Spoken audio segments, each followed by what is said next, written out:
Resursu centra Zelda raidieraksts būs jau labi. Esiet sveicināti Resursu centra cilvēkiem ar garīgiem traucējumiem. Zelda raidieraksta būs jau labi 7. sērijā. Un šajā sērijā mūsu viesis medicīnas doktors, ārsts, psihiatrs un psihoterapeits, Stradiņa universitātes docents Artūrs Utināns. Tēma – psihedēliķi, prāta un smadzeņu izveidots matriks, kā arī garīgā veselība. Resursu centra cilvēkiem ar garīgiem traucējumiem Zelda raidieraksta būs jau labi 7. sērijā. Ciemos ir medicīnas doktors Artūrs Utināns, kurš ir ārsts psihoterapeits Rīgas Stradiņa universitātes psihosomatikas klīnikā. Es zinu, ka jums ir ārkārtīgi plašas intereses. Jūs esat zinātnieks, psihiatrs pamatā, bet šajā foršajā grāmatā garīguma dimensijas daudzveidība mūsdienās jūs arī plaši reflektējat par psihopatoloģijām, garīgumu, psihedēliķiem un tādām lietām. Un tad šodienas tā mūsu tēma, es biju tā iedomājies, un kā mēs arī sarakstījāmies, psihedēliķi, mistiskās pieredzes un garīgā veselība. Un tad tas pirmais uzvedinošais jautājums no manas puses, es esmu novērojis, ka ir tāda zināma atzimšana, arī manu draugu un paziņu vidū ir cilvēki, kas brauc uz Peru, uz Dienvidameriku, piedalīties šajos ajavaskas rituālos un vispār lietot dažādu veidu tādas apziņu paplašinošas vielas, lai gūtu garīgu vai mistisku pieredzi. Kā jūs uz to raugāties? Tas ir labākais veids, kā gūt mistisku pieredzi, vai tur ir kādi riski? Kas tas vispār ir un kāpēc tas tā notiek? Jā, principā, jūs zināt, kāda ir senākā cilvēces profesija? Es vienu varu iedomāties. Tā nav prostitūte, ja tā nav profesija, teiksim, ja par kaut kādu brieža gaļu var saņemt seksu, tad tāda uzvedība ir pat zirnekļiem. Ja? Tā kā senākā cilvēks profesija ir šamans.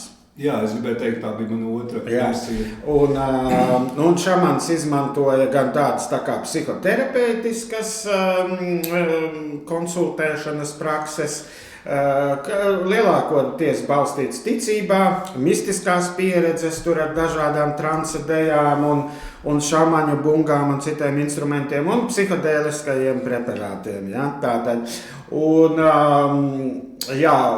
un tad psihodēliskiem preparātiem tur bija vairākas tādas tā kā lietošanas periodi vēsturiski, tad atkal viņi tika noliegti, piemēram, tur kaut kādā kristietības posmā, viduslaika Eiropā, tur raganas un burvi un tā tālāk. Viskas ārpus kristietības konteksta. Pēc tam viņi atkal sāka izmantot tur 19.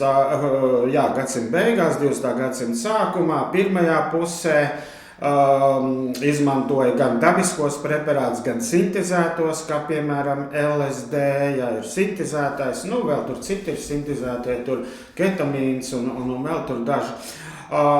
Bet kas ir būtībā, tāda spēcīga ietekme uz apziņu, protams, tur varēja būt sliktie ceļojumi, bad trip, bet tur varēja būt labie, kad parādās tāda mīlestības sajūta pret visu pasauli, visus pieņemt un tam līdzīgi. Un tādā laikā tad bija tas ASV karš Vietnamā. Ja? Un tad tie visi puķu tie hipiji, tātad daudz izmantoja LSD un uzstājās demonstrācijās pret šo karu, ka vajag mieru un tam līdzīgi. Tad Niksons sāka vērsties pret visāda veida narkotiskajām vielām, jo, protams, tur visu kaut ko lietoja, ja? Visas narkotikas, un tā skaitā arī psihodēliskos preparātus. Visi tika ielikti narkotisko vielu sarakstā. Ja? Un tagad ir tāda renesanse psihodēliķiem, jo, piemēram, izrādās ar viņiem ārstē narkotiku atkarību. Ja? Bet tas ir viss eksperimentālajā stadijā, tātad, kas attiecās uz zinātni. Ja? Patreiz jau ir tā saucamā 3. posma eksperimentu uz lielām cilvēku grupām. Tur sākumā varbūt uz dzīvniekiem, uz tādām nelielām grupām, ko tur paaicina kaut kādus tur jau lietotājus, zina, ka viņam tur nekas tāds smags nebūs. Un tad paplašina, un tad lielākas grupas, un tad sāk pētīt arī pēdējā kārtā tieši kā tas darbojās depresija, kaut kādu psihoaktīvo vielu atkarība un sāpju sindromu, piemēram, depresijas un sāpes pie onkoloģiskiem. Ja tāda cilvēkam ir vēzis, viņam ir gan depresija, gan sāpes. Ja. Un viņi, tātad tie psihodeliskie preparāti, tātad labi darbojas uz to. Bet, jā, un tad izrādās, ka ja cilvēkam ir mistiskā pieredze, piemēram, no psilocibīna, ja, psilocibīna sēnēm, tad tas ārstē pat ļoti rezistentas depresijas, kur nepalīdzēja ne psihoterapija, ne antidepresanti. Ja? Agrāk galējā alternatīva elektrošoka terapija. Ja? Tagad efektivitāte esot līdzīga kā elektrošoka terapijai. Ja? Ar to. Bet tādā vispārējā ārstniecībā, klīnikās, to preparātu vēl nav, viņi ir tikai ilgstošā izmēģinājuma posmā. Tas pēdējais posms iet uz beigām. Vienīgais, kas nav, kas ir jau klīnikās, tas ir ketamīns, ja, jo ketamīnu pasen izmantoja anestezioloģijā, ja, tā tad arī iedarbojas uz sāpju receptoriem. Un tad ievēroja, jā, viņa ietekmi uz apziņu, un tad tagad arī ir uz depresijām.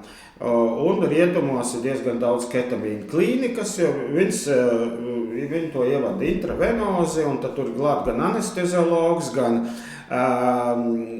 psihoterapeits, ja?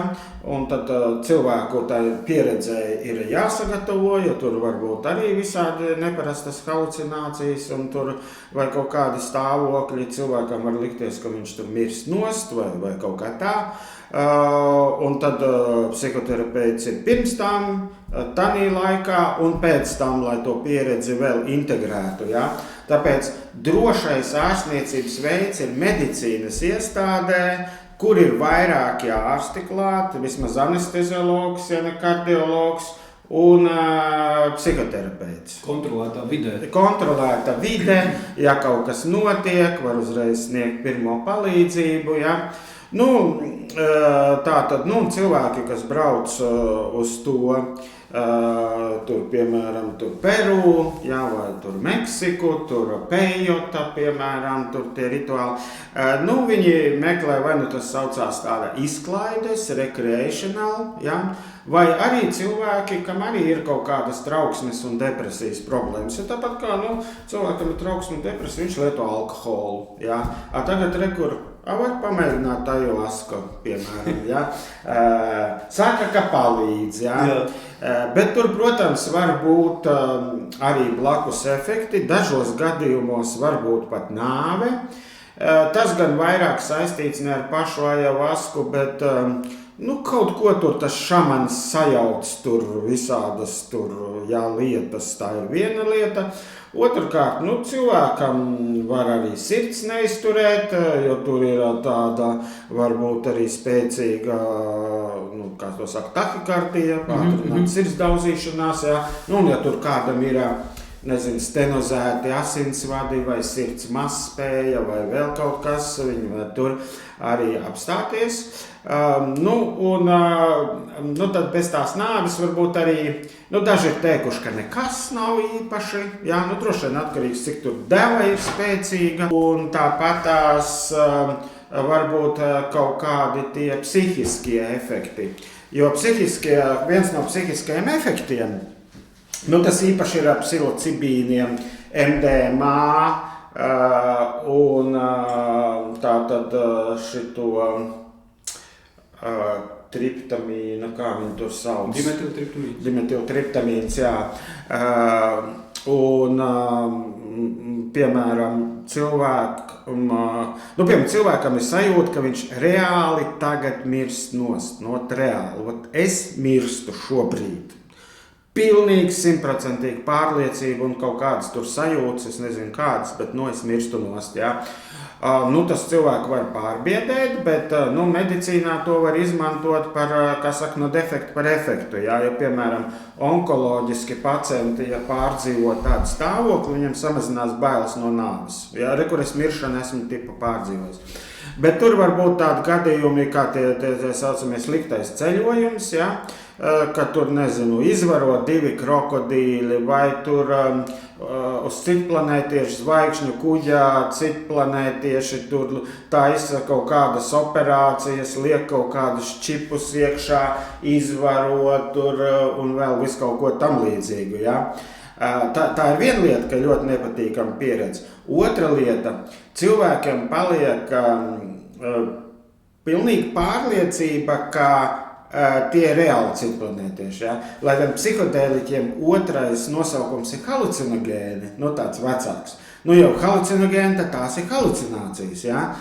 Bet tā pieredze ir tik reāla, ka viņš saka, nē, tie ir reāli citplanētieši. Ja? Kas ir tas, neirobioloģiskais, neiroķīmiskais pamats, kā tās halucinācijas šķiet tik īsti un kā mums tam smadzenēm savienībā ar tām molekulām, psihedēliķi, kur tas potenciāls rodas?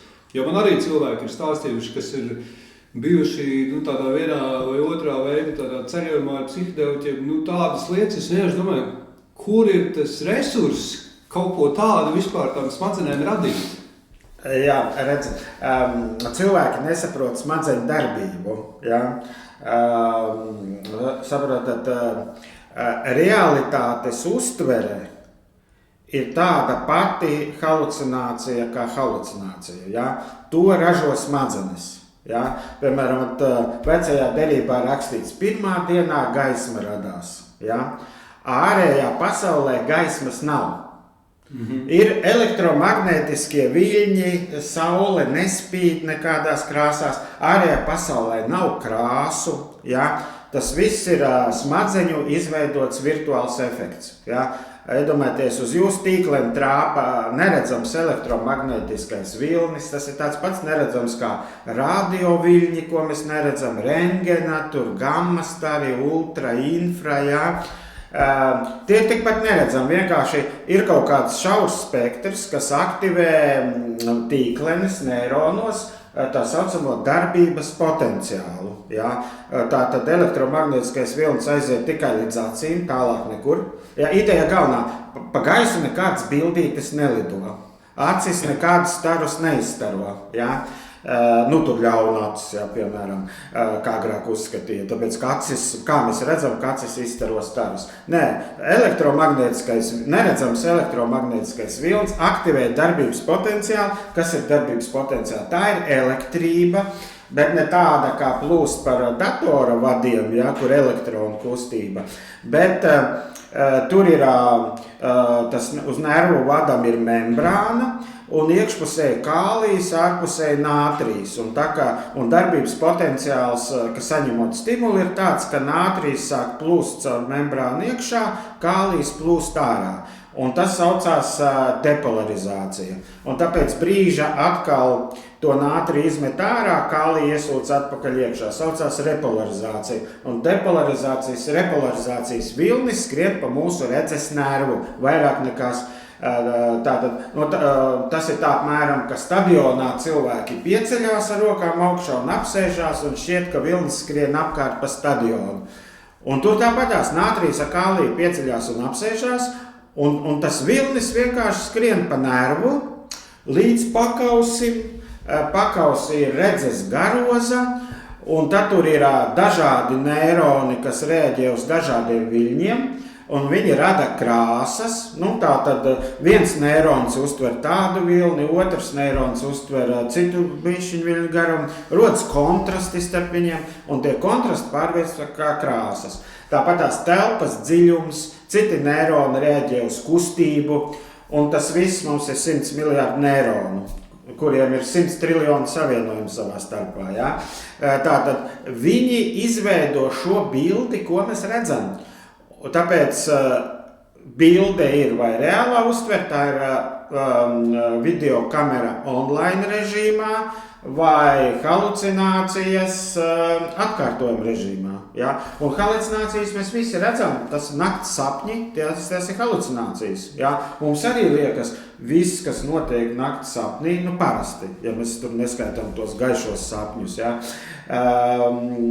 Tad mums liekas, viss notiek īstenībā. Ja, tur arī ir, citiem ir ļoti krāšņi sapņi, un tur, maniaks dzenas pakaļ, un tā saucamie nakts murgi, ja, tur. Un kamēr jūs nepamostaties, jums liekas, viss notiek realitātē. Tā jāsaprot, substrāts ir tas pats. Tas pats ir ar skaņām. Ārējā pasaulē skaņu nav. Ja, es jūsu virzienā raidu gaisa molekulu svārstības, tas iesvārsta bumbplēvīti, tad tur ir āmuriņš, laktiņu kapslīts, tās ir tādi morzes ābeci, tālāk ir dzirdes nervs, kas ir tas pats nātrijas kālijs, ne ar ko neatšķirās, ja, bet mūsu smadzenes izveido to kā skaņu. Tas pats ar garšām, tas pats ar smaržām, tas pats ar ķermeniskām sajūtām, vai tas ir patīkamas sajūtas vai sāpju sajūtas. Visu to ražo smadzenes. Mēs esam tādā īstā matriksā. Mēs esam matriksā, tikai varbūt, ka visu pasauli, ko mēs redzam, ir arī matriks, ko uzģenerē kāds mākslīgais intelekts. Zinātnieki tam pārāk netic, bet apgāst šo teoriju īsti nevar. Jā, mēs domājam, ka tas īstais matriks veidotājs, tas ir smadzenes. Tas nozīmē, ka objektīvo realitāti tā stādībā mēs nevaram pieredzēt. Sauli ārpus mūsu uztveres par sauli. Tad ir dabas zinātniskās metodas, kas ir zinātne. Zinātne ir, ka galvenais kriterijs zinātnē ir, ka to lielumu, pa ko mēs runājam, var kaut kādā veidā izmērīt. Dabas zinātnē mēra ar instrumentiem. Kaut to sākot ar lineālu, mēs varam pielikt lineālu, jums štais izskatās ir 15 centimetri, un man sanāca 15 centimetri, ja, tātad mēs vienojamies. Un tāpat tās ir visi voltmetri, ampermetri, tur mikroskopi, teleskopi, un tur sonogrāfi un tomogrāfi medicīnā un laboratorijas, ja. Viss tiek iegūts, galvenais, ka tā nav cilvēka apziņa. Ja. Sociālajā zinātnēs mēra ar testiem, anketām, ja, tur var būt intervēšana un tam līdzīgi. Bet galvenais, tad mēs varam iegūt, galvenais, ka mēs iegūstam līdzīgs rezultāts. Jūs atkārtojat to pašu pētījumu, to pašu eksperimentu, un ja jūs iegūstat arī līdzīgu rezultātu, tad mēs sanāk daudz maz objektivizējam. Bet ja visu šito virtuālo pasauli rada, piemēram, kaut kāda citplanētieša vai mākslīgais intelekts, tādā gadījumā arī šie mērinstrumenti rada fake. Sakiet, ar tiem psihedēliķiem, ir arī kaut kādas ļoti negatīvās puses, kas var palikt cilvēkam bez tādu lietošanas, teiksim, tas var arī pārvērsties psihopatoloģijā, nostrādāt kā kāds palaidē mehānisms, vai tomēr tie riski nav tik lieli, ja, teiksim, runājam par ayahuasku, par LSD, es nezinu.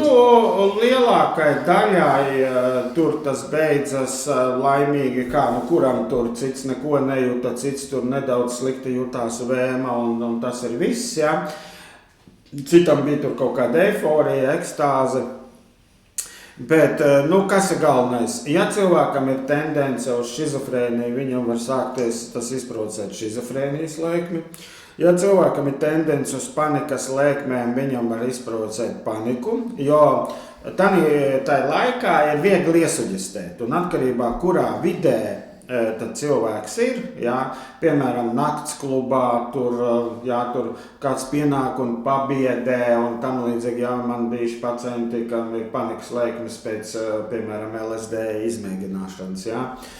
Un beidzamais variants ir tas pats, kas cilvēkiem, kas piedzīvojuši smagus pārdzīvojumus, tā saucamais posttraumatiskais stresa sindroms. Ja? Jo atkal realitāte, virtuālā realitāte atšķirības nav, tur viņam uzbrūk kaut kādi citplanētieši ar gariem nažiem. Tas citplanētietis var būt kā tāds milzīgs zirneklis, kuram zobi kā zobeni un tam līdzīgi, iedomājieties. Un viņš nevar aizmirst šo pārdzīvojumu. Viņš jau pēc tam uzmācīgi nāk atmiņās, tur tā kā tāds lauks, kas saglabājas galvā, ja? Un jūs ejat pa ielu un pēkšņi atkal jums liekas, ka zirneklis priekšā stāv, ja?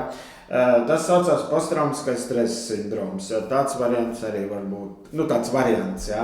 Jums ir interesanti, droši vien privāti praksē, es saprotu, jums daudz cilvēku griežas ar pēcefektiem no šīm vielām? Nevar teikt, ka daudz psihoterapeita praksē vairāk vienkārši depresijas un trauksmes, tas ir lielākais, un tie personības traucējumi.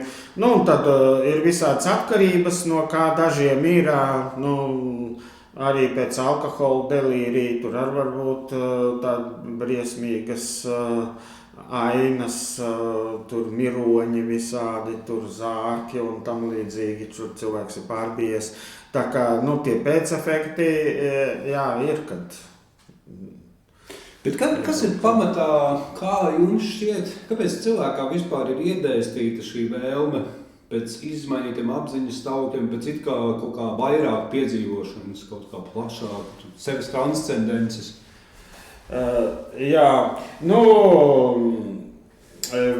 Tur var būt, viens ir tāpēc, ka ir arī šie eiforiskie stāvokļi, ja?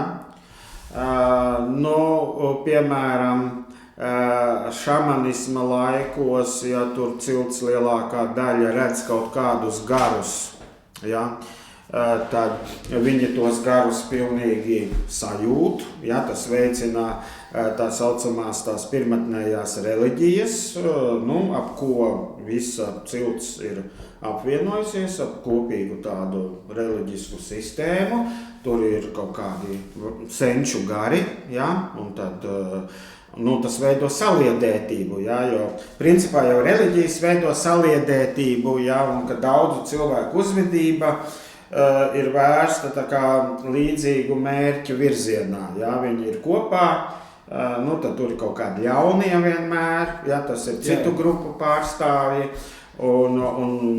Ja cilts ir saliedētāka, jo viņa drīzāk uzvarēs to citu grupu, var sarīkot festivālus, un tad vairākas ciltis apvienojas kaut kādās lielākās apvienībās. Festivāli arī ir tur ap visādiem šiem te megalītiem, tur tipa Stonehengiem un tā tālāk, jā. Neopagānisms. Jā. Un vecais pagānisms un neopagānisms, jā. Tur ir tāda funkcija. Viņa arī kaut ko ārstē, piemēram, tās pašas sāpes, jo tur iedarbojas, kurš uz dažādiem receptoriem, jā. Tas tāda radošā domāšana, varētu teikt, halucinācijām. Tas ir mums smadzenēs ir tādi serotonīna A2 receptori, jā. Smadzeņu garozā, tad uz tiem var iedarboties, un cilvēks, piemēram, kāpēc palīdz depresijai, ja cilvēkam ir depresija, viņš ir iestrēdzis strupceļā, viņš neredz izēju. Viņš iet pie psihoterapeita, jā, un tad tur psihoterapeits palīdz saskatīt kaut kādu alternatīvu skatījumu, jā, kā, piemēram, var skatīties savādāk un līdz ar to rīkoties savādāk. Ja tas preparāts aktivē tik spēcīgus kognitīvos procesus, tas cilvēks pats pēkšņi ierauga izēju no strupceļa. Ja? Paveras skatījums plašāks. Jā, paveras skatījums plašāks un kā piemēram vēlāk, kā mēs zinām, visādi mākslinieki to izmantoja, tur visādi tur surreālisms un dadaisms un kas tur vēl ne. Tās tā kā palīdzēja attīstīt kaut kādas idejas un tad tur kaut kādu dzīves labsajūtu, tā varētu teikt. Kas tur vēl tāds būtu? Ka ja cilvēks iziet no depresijas, bezcerības, tad kaut kādā ziņā kaut kur arī pie trauksmes traucējumiem, Tomēr, ja cilvēkam jau vajag arī tādas reliģiskās koncepcijas, ja viņš nesaprot, kāpēc ir pērkons dārdi un zemestrīces un kaut kāds komēts lido un dažreiz ietriecās zemē un ugunsgrēki un zemestrīces un vulkāni un kas tik tu vispār nesaprot, kas notiek. Tā ir vismaz koncepcija, tur, nezinu, gari vai dievi dusmojās vai arī ir apmierināti, ja, un tam līdzīgi. Un tas dod kaut kādu kontrolas sajūtu. Ja? Tas lielais stāsts to haosu kaut kā strukturē, ne? Jā. Personīgi. Jā, jo neskaidrības, apmulsums, trauksme, cilvēks nevar pieņemt lēmumu. Ko man tagad darīt? Nezinu, kurā brīdī man tur lācis apēdīs vai kurā brīdī pēkšņi vulkāns izvirdīs. Ja? Tā cilvēkam liekas, ka ir kaut kāda kontrole, ja, tur, nezinu, es tur ievēroju visas paražas un tikumus, un tad tā kā nekam vajadzētu sliktam nebūt, ja. Bet, tad, kad notiek, tad cilvēks aiziet bojā, viņš vairs neko mainīt. Bet, piemēram, vēl viens jautājums, ja mēs runājam par tiem smagi slimiem cilvēkiem, onkoloģijas pacientiem un tiem, kam nāve strauji tuvojas, kāpēc viņiem palīdz psihedēliķi? Tur ir kaut kāda arī saistība, ka viņš spēj paraudzīties citādāk uz to savu miršanas procesu, plašāk kaut kādā izmainīt apziņas savu, ka nāk jaunas atskārsmes? Tā pirmā lieta, ko es teicu, ka var pārdzīvot savus miršanas brīdi jau pirms cilvēks nomirst. Ja? Jau tas saucās desensibilizācija pret nāves trauksmi. Ja? Zināt, tāpat kā ir desensibilizācija pret zirnekļu fobiju, ja jūs sākat tur visādi izdarīt dažādas manipulācijas ar mākslīgo zirnekli, pēc tam ar dzīvu zirnekli, ja, un tam līdzīgi. Otra lieta ir, cilvēkam liekas, tur ir visas tās ārpus ķermeniskās pieredzes, out of body, ja, tās ārpus pieredzes, kad tas nav tikai psihodēliķiem, tādām, zinām, kliniskā nāves laikā. Near-death experiences, jā. Jā, cilvēkam liekas, ka viņš no augšas skatās, kā viņa ķermenis ir miris, un tad tur viņu reanimē. Tas viss rada idejas par dvēseli, ja, ka ir dvēseli neatkarīgi no ķermeņa. Ja. Tieši tāpatās kā sapņi jau arī, kas radīja idejas par dvēseli. Visvairāk šis out of body, ja, tātad cilvēks vai redz sevi no malas, no augšas, vai redz to tunelī. Nākamais ir sapņi. Ja? Tad, piemēram, es varu domāt tā. Tagad sapnī es tur esmu bijis viskaut kur, jā, vienalga tur cīnījies vai beidzis, vai pozitīvu vai negatīvu sapņu, vienalga es bijis kaut kur, un mans ķermenis gulēja te uz zemes, jā, piemēram, es to nejūtu, bet visi tur cilts locekļi, es saku, es biju tur un tur aizgājis. So, kur tu biji tur un aizgājis? Mēs redzējām, tu visu nakti gulēji, tu neizkustējies te no vietas, jā.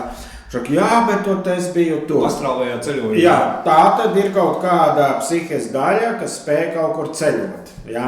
Jā. Viņš jau neskatījās to kā uz halucināciju. Jā, protams. Jā. Bet spēj ceļot. Un tā tad ir nemirstīga dvēsele. Ja ir nemirstīga dvēsele, līdz ar to nav tik lielas bailes no nāves. Jā. Jo ķermenis nomirs, tā tad šī dvēsele paliks. Tāpat tās radās arī reinkarnācijas idejas, vienalga paradīze vai elle vai reinkarnācijas idejas, jā, kad tur, kas tad var notikt tajā pasaulē, jā, piemēram, cilvēkam var rasties sajūta, ka viņš arī iemiesojās citā ķermenī, jo, piemēram, sapnī viņš pēkšņi ir, nezinu, tur nevis vīrietis, bet sieviete, vai nevis tur tāds briļainīca pliku pauri, bet ar bārdu. Un, man viens pacients stāstīja, viņam bija sapnis, jā, kad viņš apmēram tā kā es izskatās, jā, bet viņš tagad, viņam jābrauc ar ceļojumā, un tagad jālido lidmašīnu, viņš pieiet pie spoguļa, viņam tāda gara bārda un tā kā čauma, tā kā kas galvā, un viņš padomā, Johaidī, man taču nelaidīs cauri, un man noturēs pa islāma teroristu, jā. Jā. un viņam tāda sajūta, ka es nevaru aizlidot, ja tāpēc, ka man Noprofilēs. Tas bija viņa sapnis vai reāli? Tas ir sapnis, jā. Sapnis, jā. Tas pierāda, ka sapnī jūs varat izskatīties citā ķermenī. Tā tad ideja automātiski, kad dvēsele var pārlikt uz citu ķermeni. Jā, jūs tā varat padomāt. Un līdz ar to, piemēram, šeit veidojas reinkarnācijas idejas. Ja, tad, tāpēc arī samazinās tās bailes no nāves. Un vēl viens iemesls, kāpēc bailes no nāves. Ideja par dvēseli un gariem, tāpēc, ka cilvēki ir redzējuši spokus, ja, vai mirušo radinieku, pēc radinieku nāves apmēram, neatceros, kādi 6-7% cilvēku redz viņu pēc tam, tur kaut kur starp ābelēm staigājot, vai tur, nezinu, naktī pamostās vecmāte stāv pie gulta, mirusī vecmāte stāv pie gultas, jā, un tā tad sanāk, ka viņa nav mirusi, jā, jo viņš pajautāja, vecmāte, tev kas šī pagriezās un izgāja cauri durvīm, tāda materiālā ķermeņa nav, jā. Kaut kā tā. Tā kā no turienes tā šīs idejas sakrājās un tā tad tā dzīve kaut kā pēc nāves turpinās, jā, tā tad, kas ir visām tautām, principā. Kā pēdējo jautājumu mēs katram viesim uzdodam, jo mūsu raidieraksts sauc Būs jau labi, un kā jums šķiet, pie mūsdienu pasaules un viss, kas notiek, viss būs labi vispār? Plašs filozofisks jautājums. Vai viss būs labi? Nākotnē mēs, tā sakot, paskatīties nespējam. Ja? Tātad uzskatu, ka cilvēki nevar pareģot nākotni, ja? Arī zinātniski prognozēt. Jūs redzat pat laika prognozi. Astrologi nevar prognozēt neko. Un laika klimatiskā prognoze labi, ja nedēļas priekš, jau pēc nedēļas tur var tā nepārāk paļauties. Tā visdrošāk varbūt, kas būs rīt. Ja? Un arī tad nav 100% efektivitāte, bet vienīgā vieta, kur zinātne var prognozēt ļoti precīzi, tas ir kosmiskajā telpā. Piemēram, precīzi var noprognozēt, kad pēc 70 vai cik tur gadiem parādīsies Halleja komēta, no kura zemeslodes punkta viņi varēs redzēt tieši kurā minūtē un varbūt pat sekundē. Protams, skatoties ar kādiem instrumentiem, to varēs nokonstatēt vai tikai ar acīm. To kosmisko, to ļoti precīzi, ja? Bet citās nozerēs tādas precizitātes nav. Tāpēc, kā mēs sakām, mēs nevaram zināt, kad tur kāds asteroīds iedrāzīsies Zemē iekšā, ja? Jo ne visus mēs varam redzēt, tur, ja tuvojas no Saules puses, diezgan vēlu konstatēsim. Tāpatās, kā zināms, cilvēks ir pērtiķis ar granātu, tas ir atombumbu, ja? Un kad kādam tur ienāks prātā nospriest to sarkano pogu, ja? Infekciju rašanos mēs nevaram tā tad konstatēt. Tipa tā kā Covid vai bija spāņu gripa vai vēl kaut kas pēkšņi kaut kāda tur šausmīga. Jāsaka, gan infekcija gadījumā vienmēr kāda daļa cilvēks izdzīvo. Ja? Jautājums tikai kāda. Bet, visādas šitādas kataklizmas... Galvā planētiešu iebrukums arī var būt. Jā, mēs arī iespējams neesam vienīgā civilizācija. Arī. Un tieši tā, un tad līdz ar to, kādi viņiem ir nodomi tur, nepavēl Stevens Hawkings teica, ka te raidīja tur tos radio signālus kosmosā, viņš teica, ka labāk nevajag. Jā, es zinu to. Ko es daru? Tas tāpatās kā spāņu konkistatori ieradās pie indiāņiem. Varbūt labāk, ka neatklāt, kur mēs esam, kas mēs esam. Jā, atlido viens lidojušais šķīrīts ar 4 citplanētiešiem un iznīcina visu pasauli. Bet tas nenozīmē, ka ir tik pesimistiskas arī prognozes. Tāpēc jebkuri varianti ir iespējami, teiksim tā. Labi, milzīgs paldies. Tas bija Arturs Sutināns, psihoterapeits, psihiatrs. Un Harijs Kadiķis, resursu centra Zelda pētnieks. Tātad paldies par zinātnisku interesi. Raidieraksts Būs jau labi ir sagatavots ar Sabiedrības integrācijas fonda finansiālu atbalstu no Latvijas valsts budžeta līdzekļiem. Par raidieraksta Būs jau labi saturu atbild Resursu centrs cilvēkiem ar garīgiem traucējumiem Zelda.